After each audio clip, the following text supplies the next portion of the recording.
நீங்கள் இறை நம்பிக்கை கொண்டவரா? ஆன்மீகத்தில் மக்களுக்கு தொண்டு செய்ய விருப்பம் உள்ளவரா?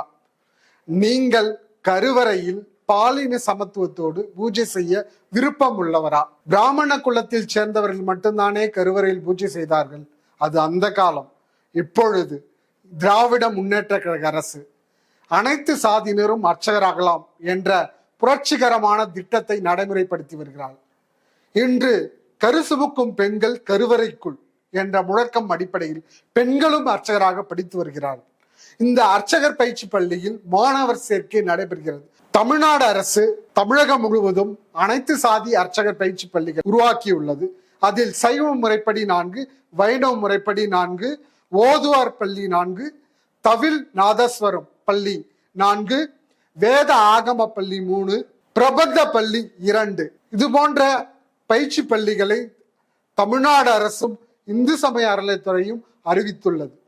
இந்த அர்ச்சகர் பயிற்சி பள்ளியில் தமிழ் முறைப்படி தேவாரம், திருவாசகம், திருமந்திரம் போன்ற கடவுளுக்கான தமிழ் முறைப்படியான மந்திரங்களும், சமஸ்கிருத முறைப்படி முறையான ருத்ரம், சமக்கம், விசேஷத்துவம், ஸ்ரீசுத்தம் போன்ற மந்திரங்களும், ஜோதிடம், செய்முறை, குடமுழக்கு, வேள்விகள் போன்ற அனைத்து விதமான தமிழ் ஆகமும் சமஸ்கிருத ஆகம முறைப்படி முறையாக கற்றுத்தரப்படுகின்றன.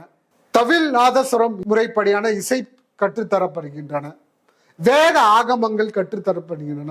வைண முறைப்படியான பாஞ்சராத்தனாகமும் வைகானாசனாகமும் போன்ற அஷ்டோத்திரங்கள் போன்ற வைணவ முறைப்படியான மந்திரங்களும் கற்றுத்தரப்பட்டு தீட்சையும் தரப்படுகின்றன. இந்த பயிற்சி பள்ளியில் மாணவர் சேர்க்கை நடைபெறுகிறது. உங்களுக்கு இந்து சமய அறநிலையத்துறையுடைய இணையதள வலைப்பக்கத்தில் www.hrce.tn.gov.in என்ற இணையதளத்தின் மூலமாக உங்களுடைய அந்த அனைத்து சாதி அர்ச்சக பயிற்சி பள்ளியில் மாணவர் சேர்க்கை விண்ணப்பங்கள் அதில் பதிவு செய்து அனுப்பலாம். உணவு, உடை, இருப்பிடம், பாட புத்தகங்கள், அடிப்படை வசதிகள் அனைத்தும் இலவசமாக வழங்கப்படுகின்றன. மாதம் 4000 ரூபாய் ஊக்கத்தொகையாக உங்களுக்கு வழங்கப்படுகிறது. ஆன்மீகத்திலும் பக்தியிலும் ஒழுக்கத்திலும் மக்களுக்கு தொண்டு செய்ய வேண்டும். பழங்கால கோயில்களில் நாம் சமத்துவத்தை, சமூக நீதியை நிலைநாட்ட வேண்டும் என்பதற்கு ஒரு அருமையான வாய்ப்பு. கடவுளை தொட்டு பூஜை செய்ய மாட்டோமா அப்படி ஒரு ஏக்கம், கனவு உள்ளவர்கள் அனைவருக்கும் ஒரு மிகப்பெரிய ஒரு வாய்ப்பாக இருக்கு. இந்த அருமையான வாய்ப்பை நீங்கள் தவறவிட வேண்டாம்.